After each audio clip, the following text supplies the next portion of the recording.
la comunicación institucional del Ayuntamiento de Algeciras y en 2015 lideró la lista del PSOE del Ayuntamiento de Algeciras. Sigue siendo colaborador habitual en el periódico Europa Sur, con artículos de opinión y piezas sobre cultura y temas sociales del campo de Gibraltar. Hoy viene a presentarnos el libro del profesor Torremocha. ¿Y qué decir de don Antonio Torremocha Silva? Si todos nosotros de una manera o de otra hemos pasado ya por su clase. Es licenciado en Filosofía y Letras y doctor en Historia Medieval. Su trayectoria académica y profesional ha estado marcada por una profunda dedicación a la enseñanza y a la investigación histórica. Ha ejercido como profesor de bachillerato y luego como tutor de Historia Medieval en la UNED de Algeciras. En cuanto a los libros escritos, yo ya se los voy contando, ya creo que este es el número 17, creo. De novela. Exacto. Y todo con historia de personajes históricos, sobre todo de la época medieval. Hoy nos presenta a Ruiz González de Clavijo, que en el año 1403, pero de eso, tanto Fernando como Antonio le relatarán mucho más que yo. Así es que muchas gracias y adelante. Muchas gracias.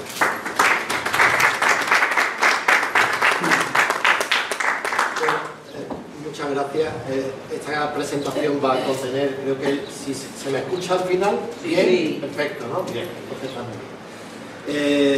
Esta presentación va a contener reflexiones y va a contener preguntas mías y también de ustedes, si así lo desean. Antonio Torremocha Silva y este que les habla no somos familia, pero sí mantenemos cierta familiaridad. El tiempo, los caminos que se han cruzado en innumerables ocasiones, ambos nos gusta difundir la cultura, ambos hemos sido políticos, yo en la oposición, en el gobierno, en fin, hay muchas razones para que Antonio y yo mantengamos una amistad que se prolonga durante el tiempo. Es un placer compartir con él y con todos ustedes esta presentación en la línea de la Concepción.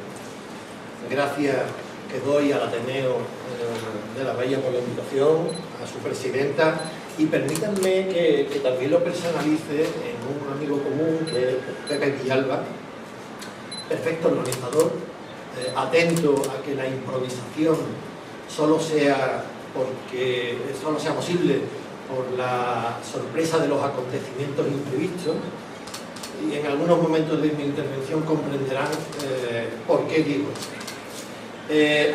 Como ya ha quedado dicho, Antonio Torremocha es licenciado en Filosofía y Letras y doctor en Historia Medieval, ha sido profesor agregado de bachillerato y profesor tutor de la UNED de Historia Medieval y Paleografía y Diplomática, académico de número de la Academia Andaluza de la Historia, miembro numerario de la Sociedad Española de Estudios Árabes, miembro numerario de la Asociación Española de Arqueología Medieval y miembro numerario, y aquí sí que también lo compartimos, del Instituto de Estudios Campos Militares.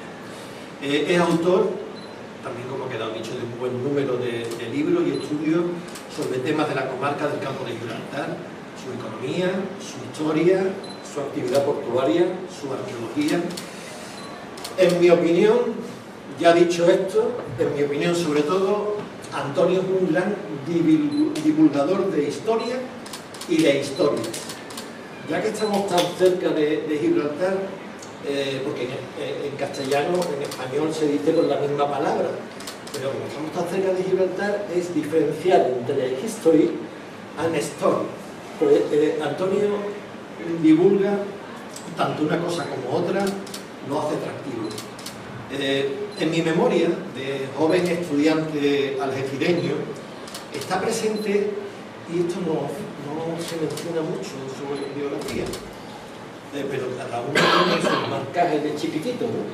En mi memoria de joven estudiante algecireño está presente un trabajo de Antonio, como digo, que no aparece en su currículum, pero que para muchos bibliólogos de mi ciudad, de mi generación, fue una llamada de atención sobre el territorio donde nacimos. Y yo me refiero a la guía escolar de Algeciras, que no todo el mundo conoce, que Antonio realizó junto a Francisco Manes, fallecido, bueno, era pareja de hecho prácticamente, Antonio y Paco Manes. Paco nos dejó en el 2018. La escribieron juntos en 1985. Fue entonces, y todavía lo podía ser hoy, siempre con una necesaria actualización, una perfecta aproximación a la historia de Algeciras. Perfecta por contenido y por su carácter didáctico, porque los alumnos eran invitados a hacer ejercicios por lo que se podía comprobar el grado de conocimiento que adquirían. El valor genuino de este trabajo es uno de los ejemplos, para mí, de la tarea divulgadora, entonces naciente prácticamente, aunque yo tenía muchas cosas hechas, pero que siempre ha desarrollado Antonio Torremocha en nuestra comarca del Campo de Gibraltar. Ha indagado en otras historias de poblaciones de la comarca, pero les aseguro que la guía escolar fue oportuna, necesaria, valiosa, fue una gran idea. Y es aquí, en esta presentación, en el momento en el que yo me convierto durante un par de minutos en la voz de Pepe Villares, persona más versada que yo para describir el estilo literario de Antonio Torremocha. Y yo le leo. Quienes se acercan a sus libros perciben enseguida que detrás de cada página hay un sólido trabajo documental. No se trata únicamente de acumular datos, sino de saber dosificarlos para que la información jamás entorpezca la dinámica de su narrativa.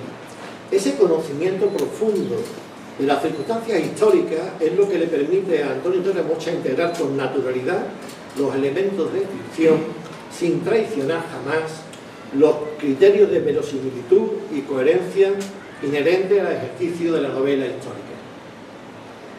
En la narrativa del profesor Torremocha, los personajes se mueven en escenarios convincentes, respiran el aire de su tiempo y actúan conforme a una lógica histórica bien construida. El lector no siente que esté ante una invención arbitraria, sino ante una realidad dibujada con mimo de pintor y transmitida con voz amigable y elocuente. Pero si hay un rasgo especialmente reconocible en su modo de escribir, es esa claridad que a veces referimos como estilo invisible. Lejos de artificios estériles, Antonio Torremocha opta por una prosa fluida, limpia y directa, que permite el avance sin obstáculos del relato.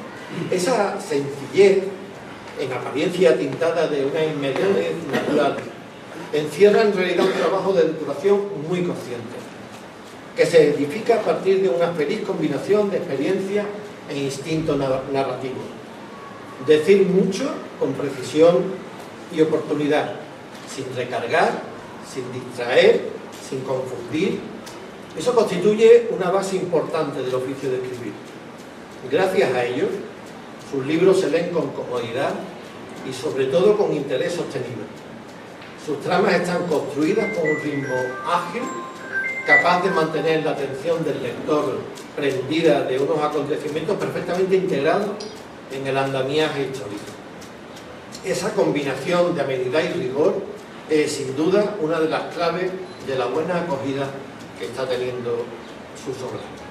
En definitiva, el estilo de Antonio Torremocha se caracteriza por una combinación poco frecuente, piensa bien Pepe Villalba.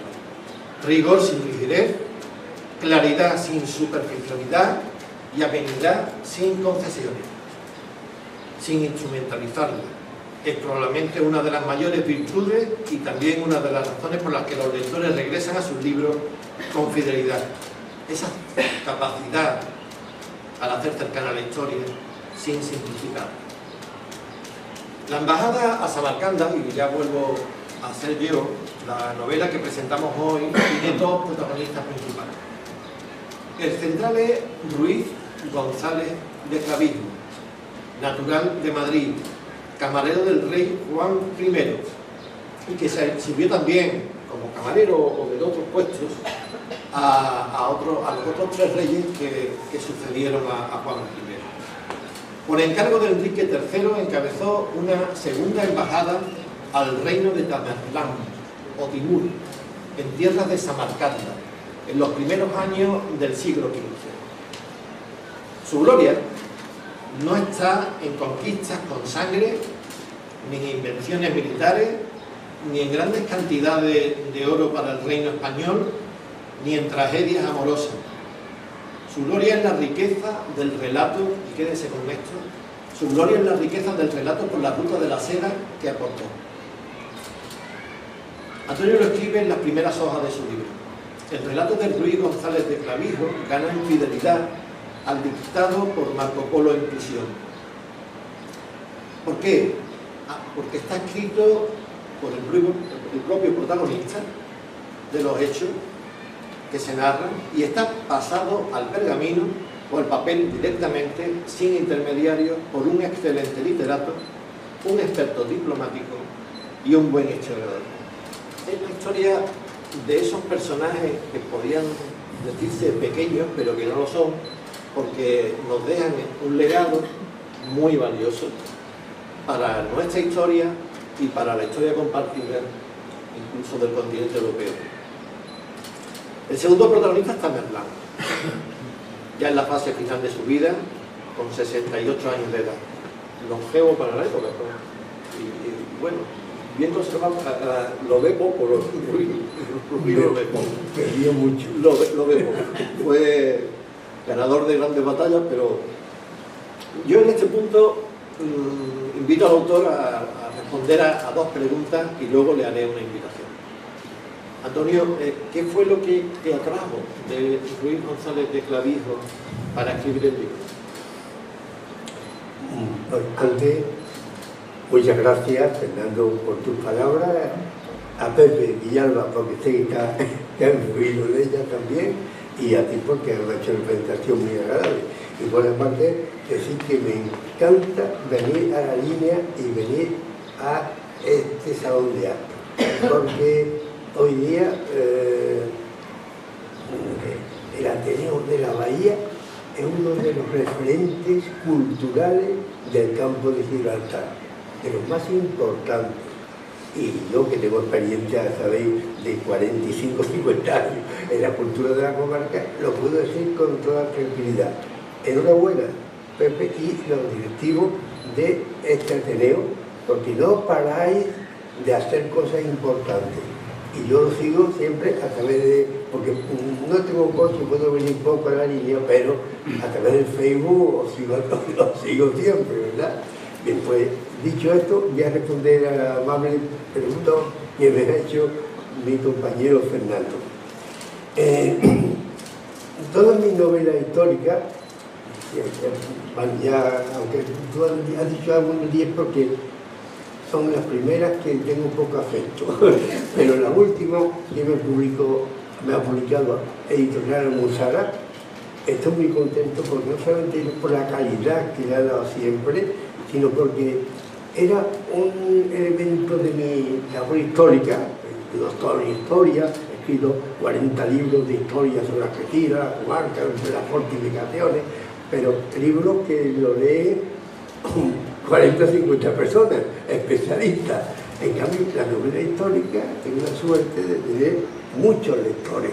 ¿Y por qué? Porque aunque esta mi historia la hago divulgativa, entonces me encanta escribir, ya tengo la siguiente en marcha, porque me encanta escribir esos temas históricos que domino desde hace muchos años, pero ahora los estoy trasladando a la novela, a la narrativa, a la novela histórica. Y además disfruto escribiéndola y disfruto exponiéndola. ¿Qué fue lo que me hizo elegir a Ruiz González de Clavijo?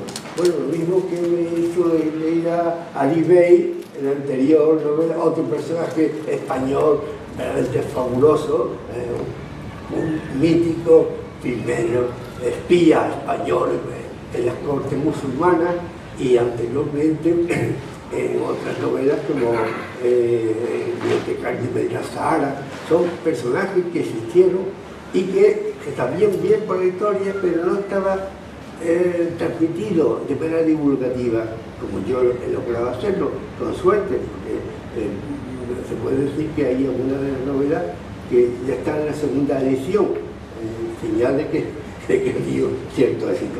Pero lo que me alegra es que la gente comprenda que lo que yo hago es no solamente historia, sino que comprenda y entienda la historia como un relato, como una novela, como un discurso entre amigos. ¿Sí? Entonces, después de haber hecho Ali Bey, que fue para mí una experiencia muy gratificante, yo he tenido mucho contacto, puesto que yo estoy también en 140 grupos literarios a través de internet y a través de grupos que pueden tener 70.000 personas, que ha llegado por lo menos muchísima gente. Y recibo comunicaciones a veces de México, a veces de Italia, y que me dan más ánimo de continuar. Y joder, mis novelas llegan a mucha gente y me lo agradece. Total, que después de escribir Ali Bey, hace año pasado, digo, voy a buscar un personaje que, aunque yo tenía noticias de su existencia, la verdad es que ya había una novela escrita. Hace 2 años, creo. Un señor escribió una novela, no voy a decir el nombre del personaje, del autor, la compré, pero me di cuenta de que para hacer este tipo de novela hay que ser historiador, porque si no hay elementos, veréis, ya habéis visto que a pie de página, aunque las novelas no tienen generalmente notas a pie de página, yo procuro introducir algunas notas a pie de página para explicar los contenidos. Por ejemplo, ya veréis que cito como Ruy González Camijo habla del primer Vulca documentado, que eso y eso lo portaba a pie de página, o elementos que encuentra y que son de difícil conocimiento, yo lo explico a pie de página. Eso me parece muy interesante porque ahonda mi labor divulgativa. Entonces, cuando yo leí la novela de este señor, está bien la novela, ¿verdad? Pero no una novela histórica, como yo lo entiendo. Por eso comencé a trabajar en esta novela, esta edición que me ha publicado Almuzara, y yo creo que ha quedado bien, sobre todo responde a mi objetivo, que un hecho histórico real se pueda transmitir de manera divulgativa. Es algo que me dice importante. Siempre esta novela la saco de los libros o los relatos que el autor de la historia escribió. Por ejemplo, Ali Bey fue un personaje de 1803 hacia 1830, que cuando vuelve en su aventura en París, aunque era afrancesado, tuvo que estar huyendo de España, pues se dedica en 3 tomos a escribir toda su vida. Y estos 3 tomos están en internet, se pueden bajar. Y yo lo bajé y ahí es donde centré mi novela. Pero es que este caso es similar. Ruy González de Clavijo, cuando vuelve después de 3 años de expedición a Samarcanda y retorna a Castilla, se pasa a vivir, se debulle en su casa que tenía su familia en Madrid, al lado de la Plaza de la Paja, lo dice él en su relato, y en 2 años elabora, escribe el relato de esta embajada a Samarcanda, describiendo los paisajes, los personajes, incluso los climas que van apareciendo, y Samarcanda, cómo era Samarcanda, porque describe en su libro. Tanto que los uzbecos, Samarcanda hoy día es la capital de Uzbekistán. Bueno, pues los uzbecos actuales dicen un gran agradecimiento a los españoles y a Ruy González del Cabildo, como después veréis en la imagen que os voy a mostrar. Es decir, que yo no he hecho más que recoger, lógicamente, yo he utilizado, porque hay dos ediciones de Ruy González del Cabildo, una de 1582, escrita en letra gótica, que aunque soy paleógrafo, preferí la segunda edición de 1782, escrita en letra humanística. También, aunque domino ambos, esta es la que es más fácil, ¿no? Y he utilizado esa edición también bajada de internet. Ustedes lo pueden bajar de internet también, esta edición, ¿eh? Entonces, he utilizado esa edición para, claro, adaptarla al lenguaje actual, porque está escrita en el lenguaje del siglo XVIII, ¿verdad? Entonces, quiero decir que siempre procuro que mis novelas históricas estén basadas en hechos reales, ¿eh? Y hacer esa historia que ellos nos narran y nos cuentan, hacerla extensiva, divulgativa, para que la gente se divierta. Algunas de las personas que me escriben para felicitarme, hay algunas para criticarme también, pero es lógico, ¿verdad? Cuando hay tanta gente que lo lee.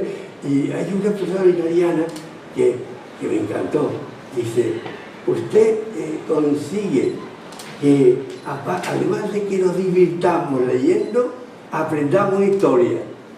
Exactamente, al lado del clavo, porque es lo que yo quiero, exactamente. Que ustedes, dando cuenta, están divirtiendo con las aventuras de la novela, pero en el fondo están aprendiendo historia. Bien, eso por un lado. Otra pregunta. La segunda pregunta, y mi última pregunta, si el público me permite. Tamerlán, el interés de Tamerlán para los reyes castellanos, en este caso Juan I y Enrique III, estaba en, vamos a resumirlo mucho, en hacer la pinza con el gran oponente de la época, que era el turco, ¿vale?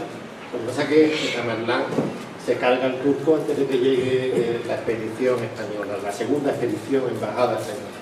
En cualquier caso, ¿qué conclusiones has extraído de las necesarias reflexiones que has tenido que hacer, seguro, sobre la relación entre Europa, que entonces no existía como tal, y Oriente? Lo primero que hay que decir es que Tamerlán decía él que era descendiente de Gengis Khan, de tal manera que se le conocía a veces como el último Khan, y que tenía como veréis en la novela, el imperio inmenso que construye desde Irán hasta Uzbekistán actual, hasta la India, hasta China, un imperio mucho más grande que el que Alejandro Magno creó. Pues tuvo el acierto de, como el imperio español cuando llega a América, que lo que hace es asumir a Tlaxcalteca, a Totonaca, llevar a todo en torno a la idea del imperio hispánico, hasta igual. Es decir, aunque él era tártaro también y en algún aspecto musulmán, él acoge a musulmanes, a gnósticos, a chinos, taoístas, a cristianos, armenios y de otras, de las que incluso católicos, porque ya veréis que se encuentra con algunas iglesias católicas en Teherán. Es decir, que él va a hacer un imperio multirracial, multiétnico, multireligioso. De tal manera que eso es, para aquellos tiempos, es un dato importante con tanto enfrentamiento. Pero claro, Tamerlán tenía claro que tenía un enemigo que eran los turcos otomanos, que estaban desde lo que hoy es Turquía, estaban en el sur de Turquía entonces, estaban en expansión y amenazaban a los territorios de Tamerlán, que empezaban en Anatolia, empezaban en Armenia, y por el oeste amenazaban al imperio bizantino, a Constantinopla, y de paso a Italia, a los cristianos de Italia, de Francia, de Hungría, de Bohemia y de Castilla. Entonces, aunque Fernando ha dicho muy bien, cuando nuestro Rodrigo González de Clavijo llega después de un año y medio de andanza, llega a Samarcanda, ya Tamerlán había vencido al ejército turco de Bayaceto I. Lo había tomado prisionero y se había muerto en un castillo, no era que estaba en declive, por el momento, puesto que sus hijos se ponen de acuerdo, estaba en declive. Pero no obstante, Enrique III, que también tenía como uno de sus enemigos la cristiandad, tenía como enemigo peligrosísimo a los turcos otomanos, sabe que Tamerlán ha peleado con los turcos y él quiere hacer un acuerdo, un pacto, firmar unos acuerdos con Tamerlán para entre ambos enfrentarse y decidir la lucha contra el verdadero peligro para Occidente y Oriente, que era el turco otomano. La verdad, como dice Fernando, es que por desgracia Tamerlán, que era muy anciano, muere. Ya veréis la novela, no quiero hacer, pero bueno, ya veréis lo que pasa, Muere Tamerlán y no se lleva a cabo ese pacto. Y los turcos se van a rehacer y un año más tarde van a conseguir destruir a Bizancio. 1453 los turcos invaden el reino de Constantinopla, el griego, toman Constantinopla, la destrozan. Ahora veréis un ejemplo de las ilustraciones que yo he puesto, y no solamente eso, sino que los turcos van a iniciar un proceso de ataque a Occidente.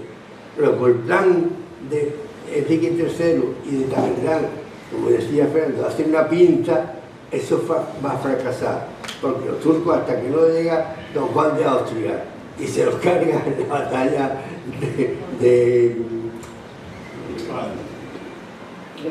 Lepanto, hasta que no se carga el Lepanto, no se acaba con ese peligro.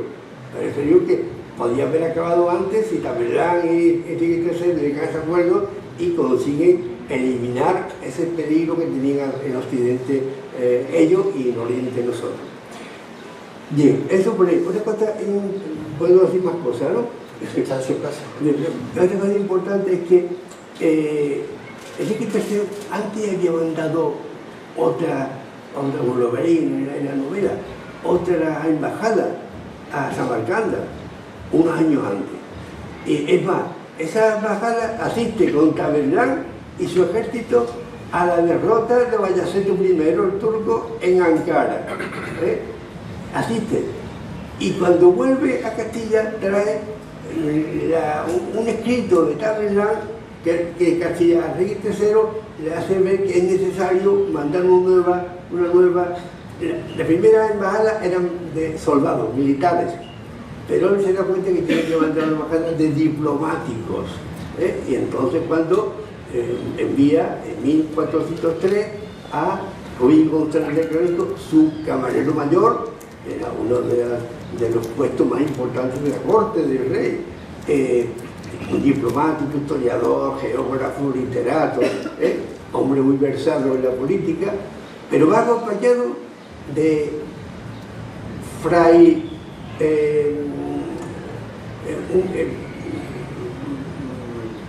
Antón, que es un dominico, un teólogo dominico, y también vaya acompañado de Gómez de Salazar, que era capitán de la guardia del rey y ahora va a ser el capitán de la escolta, porque van 15 personas, no van solamente los 3 embajadores, va acompañado de 5 criados para la mula, la sémila y todos los materiales que llevan, y los regalos para Tamerlán, que iban en un arcón también esos regalos. Y 3 regalos muy curiosos, veréis, llevaba 5 halcones peregrinos. Los halcones eran animales, aves para la caza de la cetrería, muy cotizado en Europa en la Edad Media, pero los halcones gerifaltes eran los mejores. Y el rey le manda unos halcones gerifantes, de los cuales solamente llegan vivos 3 a Samarcanda, pero levanta un cine de galo.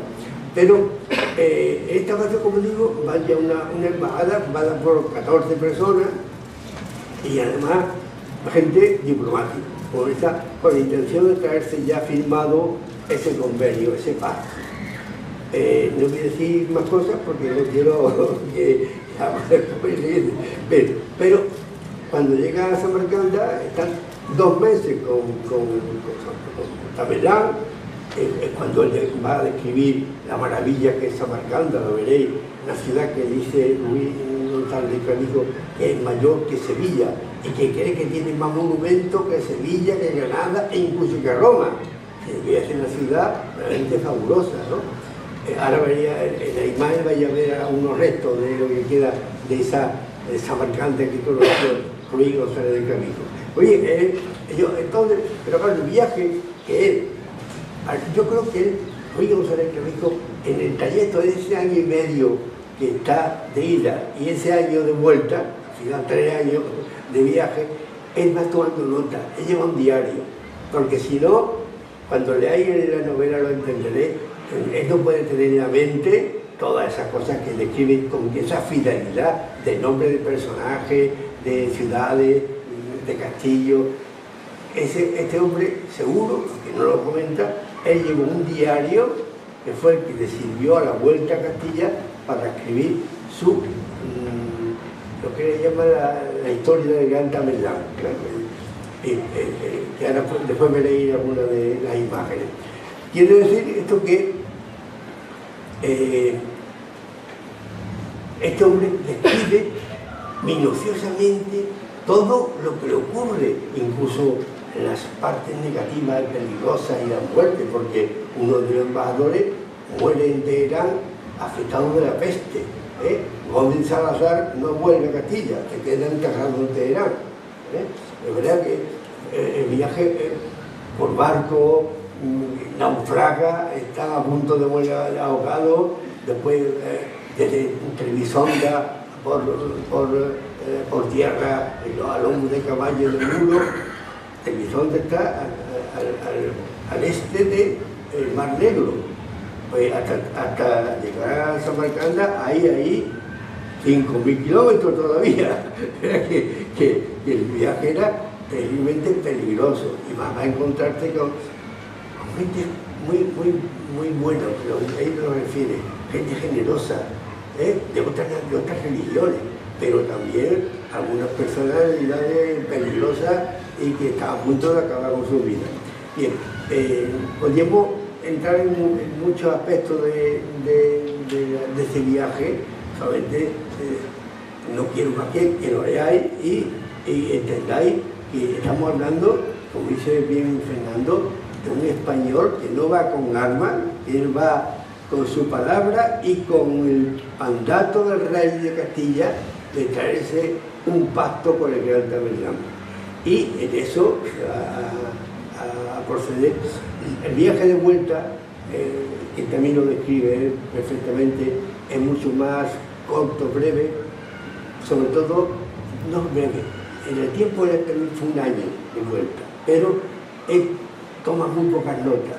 ¿Por qué? Porque como ha fracasado su misión y además ha muerto Tamerlán y él vuelve, los embajadores vuelven asustados, temerosos, porque en todo imperio, cuando el emperador muere, todo lo que es, todas las ciudades, los reinos que dependían de ese emperador, seguramente que iba a haber una anarquía y peligraba la vida de los embajadores. Y eso, por eso él hace muy poca referencia, solamente que lo pasa muy mal con el frío, la nieve, los peligros de muerte. Y la parte esa es la que menos él explica. Lo que pasa es que la descripción que hace desde el puerto de Santa María en mayo de 1403 hasta diciembre de 1404, cuando llega hasta Samarcanda, esa descripción es verdaderamente interesantísima y además, como yo dije en la introducción, decimos, es una visión realista, real, verdadera. No se inventa nada este hombre. Lo que cuenta es todo lo que él ha vivido. Y de todas formas, todo libro es un viaje y creo que es el momento para que ilustres con la selección de imágenes que has hecho. Y si alguien quiere preguntar, sí, pasaríamos luego al coloquio. Bueno, vamos a empezar a ver las imágenes, ¿no? Bueno. Bien, este es el retrato de Ruiz González de Clavijo unos años antes de morir. Él murió en 1412. Murió pues 6 años después de su retorno de Samarcanda. Un hombre que tenía por lo menos 56 años cuando se hace estos retratos. Se hizo en 1860 y tanto y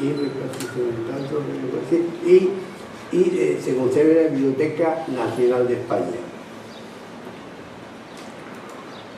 Bien, es aquí el itinerario de los embajadores de Castilla desde el puerto de Santa María, pasa por Málaga, Ibiza, Gaeta, en Italia, cruzan el estrecho de Messina, pasan por el sur de Grecia y hacen una escala en Rodas. En Rodas dejan la embarcación que vais a ver ahora, la carraca a la que iban en el viaje, la dejan ahí porque el dueño de la carraca no tenía orden del rey de Iván de Ajo, y ahí embarcan en una nao, que era otro tipo de barcas parecidas, y en esa embarcación van a pasar por el mar Egeo, el mar Bósforo, el Bósforo, y van a entrar en el mar Negro, que no le llama mar Negro. En aquel tiempo lo dice ahí, cuando se refiere a ese mar,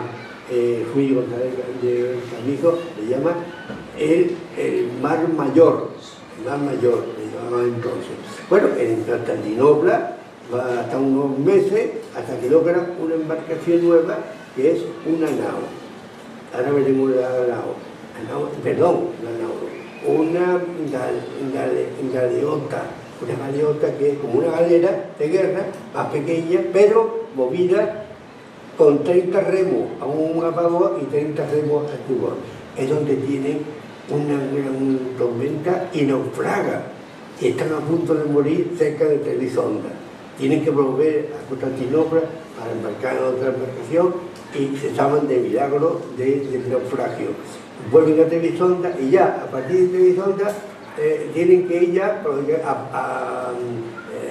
tierra, a caballo, a mulo, y van pasando por toda la tierra de ahí aparece Arzingar, Zurum, hasta llegar a Tabriz. Tabriz ya en Irán, porque entre Anatolia y Armenia e Irán, ahí estaba la frontera en la que empezaba el imperio de Tamerlán. Cuando en aquel tiempo los países Irán ya pertenecía al imperio de Tamerlán. Van a pasar por Tabriz, por Taniyé, Teherán, donde muere de peste el embajador Gómez de Salazar, y están tratados de cristianos, que había varias iglesias cristianas en Teherán. Después pasar por Damgham, Nishapur, pertenecía todavía a Irán, y Amasar, Tebet, en el sur de Uzbekistán, hasta llegar a Samarcanda, cerca del mar de Arar, ¿verdad?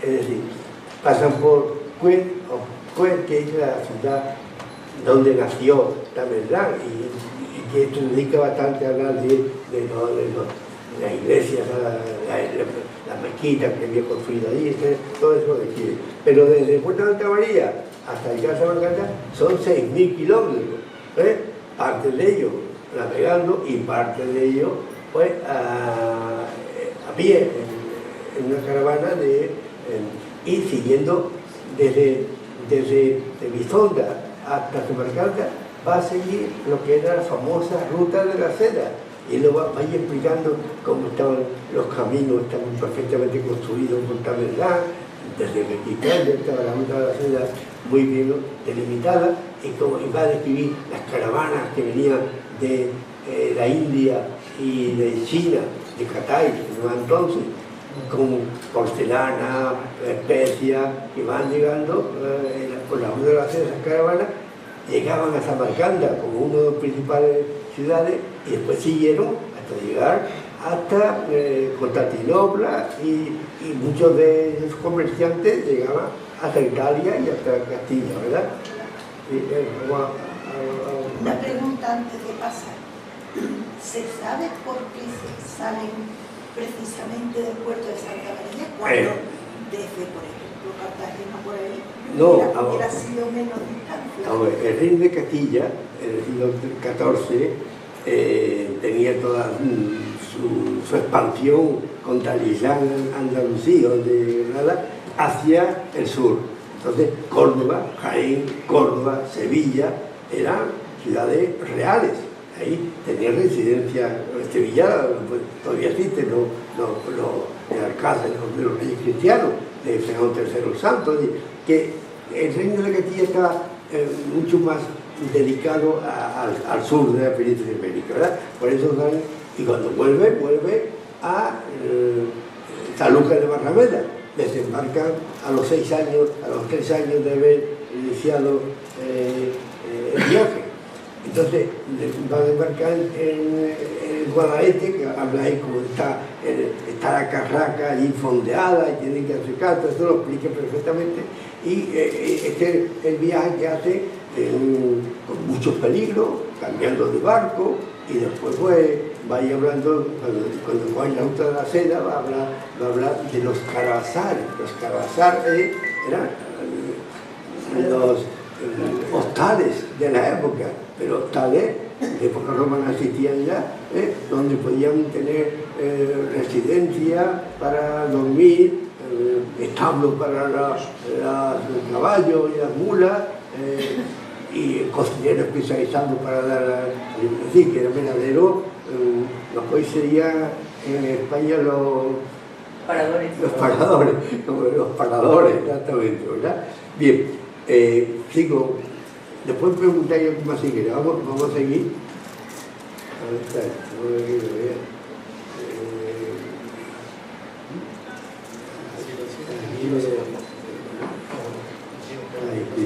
bien, esto es un mapa plano de las rutas de la seda y las ciudades por las que pasaron ellos, más de la mayor parte de ellos, y venían. Todo ahí estaba en China, en Catay, si entonces era Catay, ¿verdad? Es más, se habla ya veréis como cuando llega a Samarcanda y lo recibe la corte de Tamerlán, había gente que dice, ¿qué son? Con unos ojos achinados, ojos alargados, claro, también había chinos que pertenecían al imperio de Tamerlán, pero a Ruiz le impresiona ver a este señor, incluso que Tamerlán desprecia al gobernador chino, tenía como si tuviera un poder por encima de Catay, ¿verdad? Bien, pues aquí están todas las ciudades, desde China y la India, Afganistán, y como aquí tenemos a Samarcanda, que está más o menos en el centro de toda esa ruta que termina, como digo, en Constantinopla y después en Castilla, en Italia, en Francia, los productos que traía, ¿verdad? Esta es una página de la obra de Ruiz González de Clavijo, pero la que se publica en 1582 en la letra gótica, que yo la sé leer, pero que esta no me interesó, porque, como lo localicé después, esta otra segunda edición, en 1782, ya letra humanística, es la que yo he utilizado para hacer la novela. Otra vez, ¿no?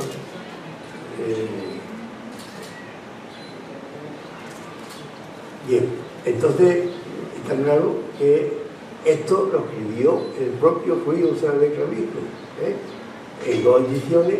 La primera, hombre, yo creo que lo que he enseñado, yo creo que es lo que escribió él, y que después, un siglo más tarde, se publica, no la publica en vida de él, se publica más tarde, pero después Antonio de Sancha, que es un editor muy famoso madrileño, es el que va a hacer la edición ya de letra humanística, esta, 1782, que es la que está también en internet y yo lo he bajado, lógicamente. Bien, esta es la carraca, una de las carracas en la que ellos viajan desde Puerto Santa María hasta la isla de Rodas, al sur del mar Egeo. Hasta ahí siguen, porque el centurio, que era el capitán de la carraca, le dice que no puede llevarlo más lejos porque el contrato con el rey de Castilla era hasta ahí nada más. Entonces, a partir de ahí, tienen que embarcar en una nao que era parecida, pero era mucho más, mejor navegación, mejor. Esta es la revolución de la Andalucía, de la nao Victoria, ¿no? La Victoria. Pero era una nao parecida a esta, la que ellos utilizar ellos, lógicamente. Y esta es la galeota, es la que tienen que embarcar en Constantinopla para y navegar por el litoral meridional del Mar Negro hasta Trebisonda, que es, como tienen que contratar a 40 remeros, como veis, tiene que, aunque también tenía vela, pero estaba movida por los remeros, tiene un problema con los remeros y todo, bueno, y es donde naufraga y se pierde la galeota y está a punto ellos de morir. Esto es muy curioso. Esto no sé, lo he sacado de internet, pero no sé de dónde salen estas imágenes. Porque voy a leerlo. ¿Dónde está lo que yo quiero leer?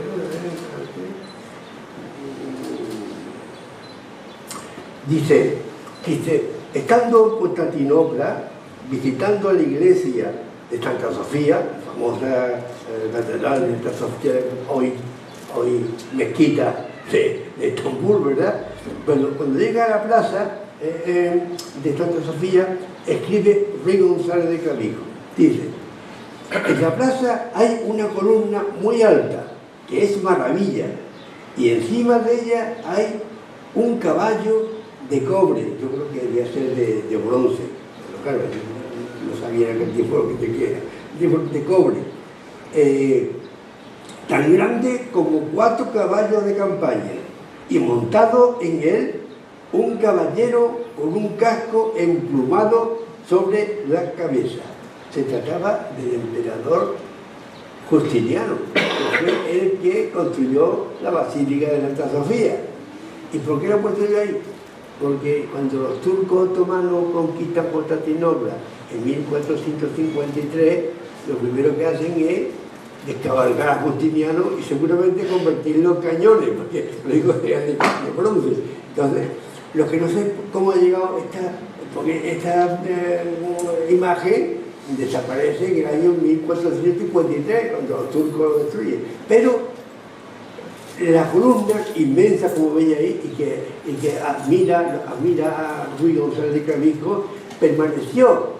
Los turcos no se llevaron el caballo y a Justiniano, pero la columna la dejaron hasta el año 1545, que desaparece. Pero bueno, se mantiene esta imagen. Aquí la hizo en aquel momento, ¿verdad? Seguimos. Bien, cuando llega allá por el mes de junio, mayo-junio de 1404, llegan a la frontera ya del imperio, y de Trebisonda van a pasar por Armenia y va a llegar a Tabriz, que es una ciudad actual de Irán, Sultanilla, hoy también ciudad de Irán, Teherán, y ahí van por el sur del mar Caspio, van a seguir viaje a Samarcanda. Yo he puesto unas rayas negras ahí, indicando que a partir de ahí ya empieza el imperio de Tamerlán, ¿verdad? Y dice algo también al respecto. Dice, cuando el embajador llega a Sultanilla, que es una ciudad cercana a Teherán, escribe Ruy González de Clavijo, dice, a tan solo 6 jornadas de marcha hacia el norte de Sultanilla está el mar de Bakú, Bakú hoy se conoce como el mar Caspio, ¿verdad? Está ahí dibujado. Bien, Tuan Bakú dice, donde en los meses de primavera y verano navegan muchos barcos dedicados a la pesca de madreperlas, que se venden, y también se recogen diamantes que se venden a buen precio en Saltanilla, Teherán e incluso en Samarcanda. Esto se lo refiere luego de Clavijo cuando llega a Saltanilla. En Teherán, está muy cerca de Saltanilla y de Teherán, pues, de lo que es Irán actualmente, es donde es afectado, porque no lo he contado porque no tenemos tiempo, lo leerán en la novela, porque ellos llegan algo antes de Teherán y se encuentran con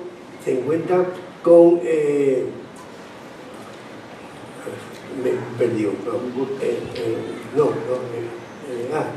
porque después de la muerte de Gómez de Salazar se encuentran con el yerno del gran Tamerlán, el yerno, que lo está esperando, y lo recibe en su palacio en Teherán, allí, y le da una cena espléndida y tal, y le presenta su hijo Ahmed, un niño de 11 o 12 años, que aparece de mal grado, unas manchas negras tal, y que dice, este es mi hijo Ahmed, está enfermo, pero dicen los médicos que no tiene solución, tal y cual. Bueno, total, es que lo que no sabe es que está asistiendo en este momento a un rebrote de la peste negra, que a principios del siglo XV se extendió por Asia, y ese niño estaba afectado por la peste negra. Por eso van a contagiarse. Aquel día se contagia el teólogo Fray, no me acuerdo el nombre del teólogo,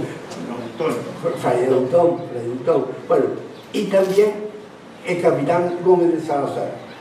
El teólogo logra superar la enfermedad, pero unos meses más tarde muere el Gómez de Salazar en Teherán, y ahí está enterrado en la iglesia de cristianos, dice él precisamente, ¿verdad?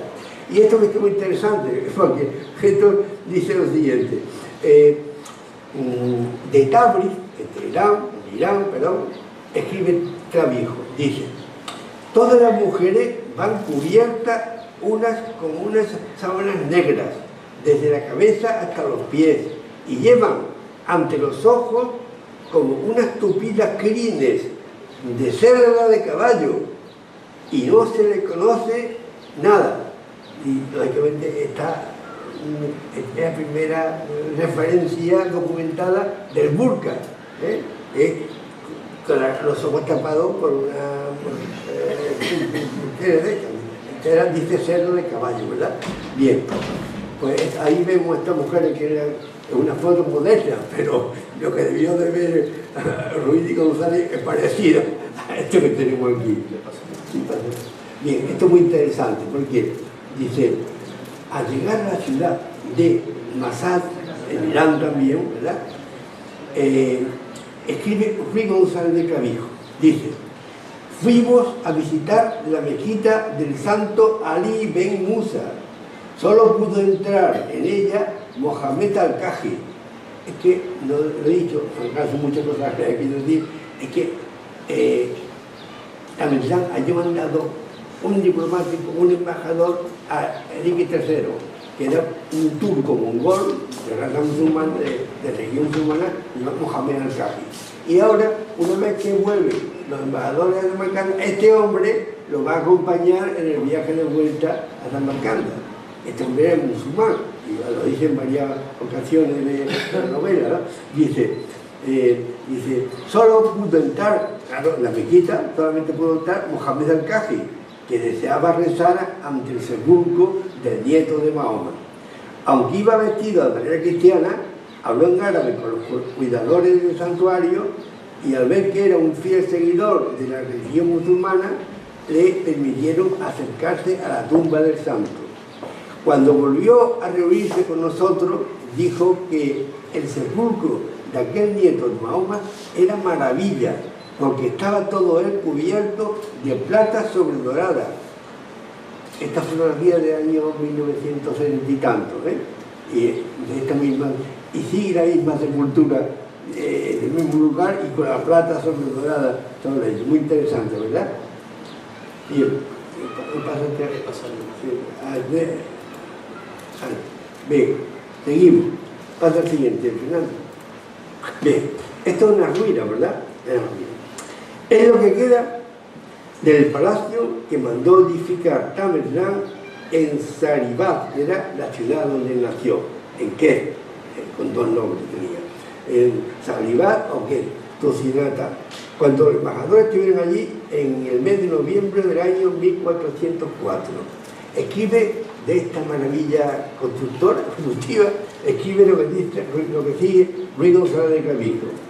Aquel palacio tenía un enorme arco en la entrada, hoy desaparecido, como está ahí, enorme arco, digo, es enorme, fijaos la altura que tiene esto, ¿verdad? Dice, desaparecido. Muy alto y ornado, a su alrededor había otros arcos hechos con oro y losas azules y mucha arcería, como nunca habíamos visto. El suelo de aquel lugar estaba cubierto de mármol blanco, de tal, y en el centro del edificio había un patio grande con una alberca. Al otro lado vimos otra puerta alta y también ornamentada de igual manera que la primera, labrada con oro y cubierta con losas azules. Hoy día, como veis, es una maravilla, la altura, pero es una ruina de lo que vieron los embajadores en perfecto estado en el año 1404, ¿verdad? Somos... Bien, esto es el nombre de una calle de Samarcanda actual, que se llama calle de Ruy González de Clavijo, y está en el centro de Samarcanda, ¿verdad? Así que allí los uzbecos actuales tienen un gran aprecio, siguen teniendo a quien los puso del mundo, aunque en aquel tiempo los puso en Europa, ¿no? Entonces tienen a este señor tiene puesto una calle en un lugar céntrico. Esta fotografía también la bajando de internet, ¿no? Yo no he estado allí, pero hay gente que ha estado allí y me lo han certificado, ¿verdad? Pasamos a lo siguiente. Había otra antes, ¿no me acuerdo? No, bien, y este es el barrio de Samarcanda, que se llama Barrio de Madrid, el recuerdo de la hazaña de los embajadores en castellano, ¿verdad? Aunque ellos fueron motriz, pero es una uzbeca, pero es la barriada del barrio de Madrid. Pasamos aquí. Bien, esto es el mausoleo, que está muy bien descrito en la novela, pero que se mantiene íntegramente todavía. El mausoleo que mandó construir Tamerlán para su tumba, conocida como Gur-e-Amir, la tumba de Amir, de Tamerlán, ¿no? En el que está enterrado él, junto con sus hijos Saruk y Mirak-Sa, y su nieto Ulugh-Beg. Hoy es el principal reclamo turístico de Samarcanda, porque es una obra preciosa.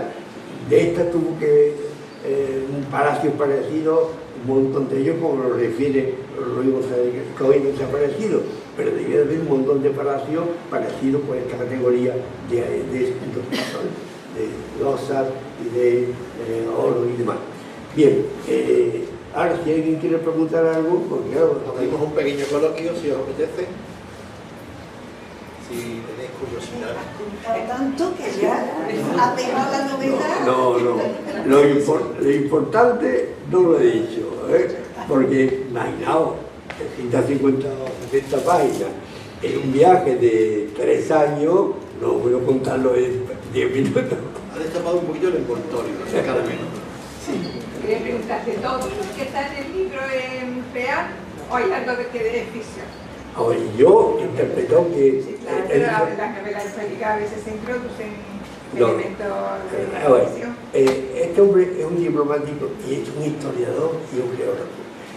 Voy a repetir, y tú lo dirás, Fernando, que con la minuciosidad que cuenta estas cosas, este hombre llevó un diario. Este hombre iba, y estos 3 años de viaje, llevo un diario, porque si no lo podía poner con tanta precisión, por ejemplo, describir, si describe Palacio con las notas, no sé qué, es porque no está, porque después al cabo de 3 años no se iba a acordar de todo eso. Luego esto me llevaba un diario. Quiere decir que todo lo que cuenta es real, porque aparte es un gran historiador, un aficionado y un gran diplomático. ¿Verdad que todo lo que hay ahí, es seguro, yo estoy convencido de... Tú no me has introducido...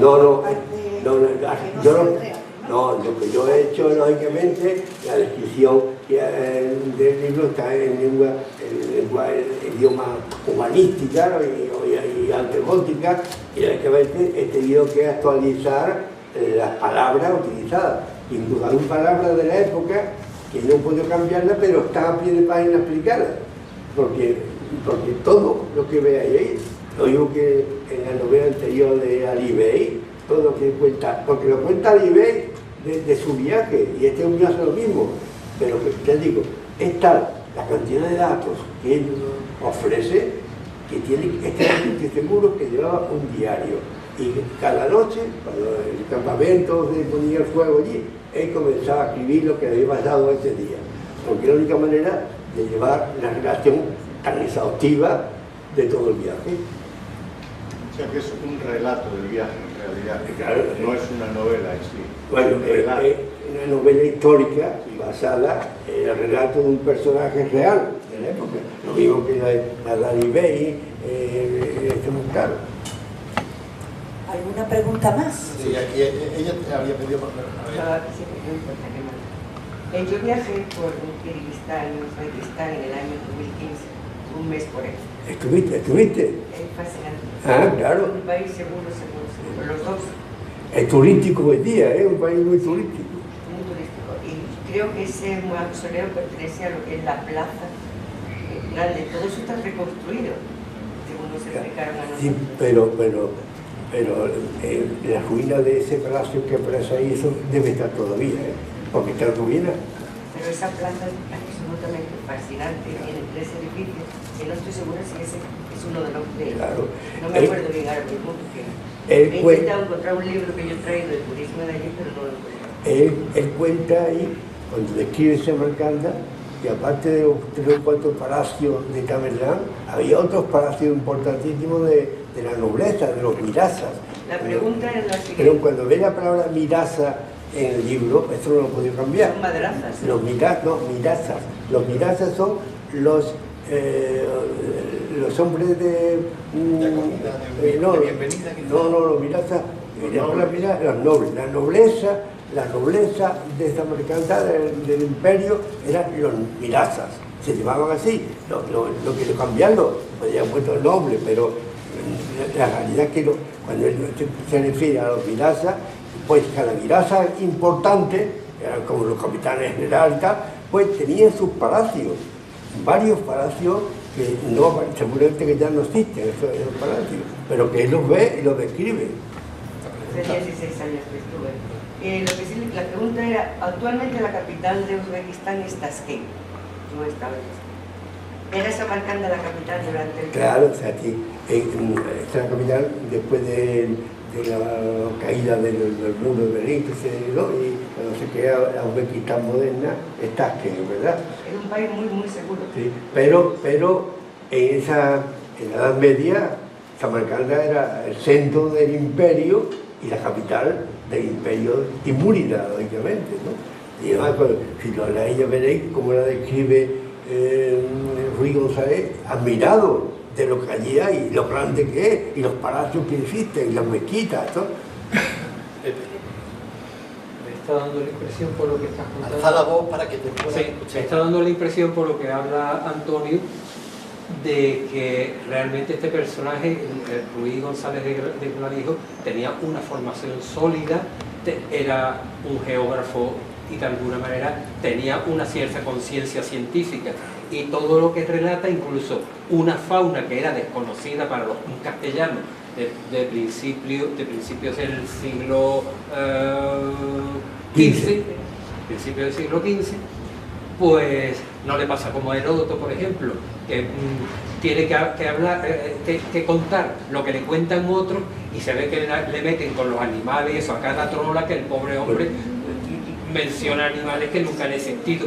Supongo que él es mucho más estricto, aunque se asombre por algunos animales que no eran propios de nuestra zona. Ya, exacto, me está en la mente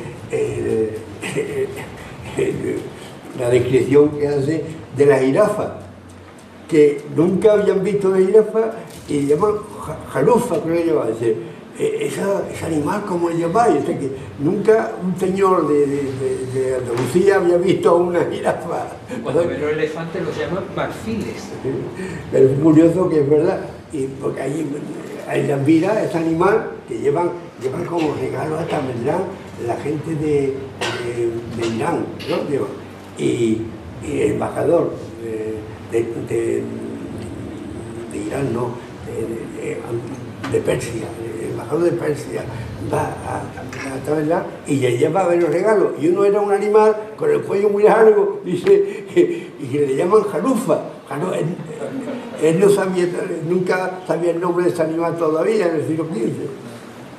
¿Alguna pregunta más? Bueno, pues antes de marcharnos,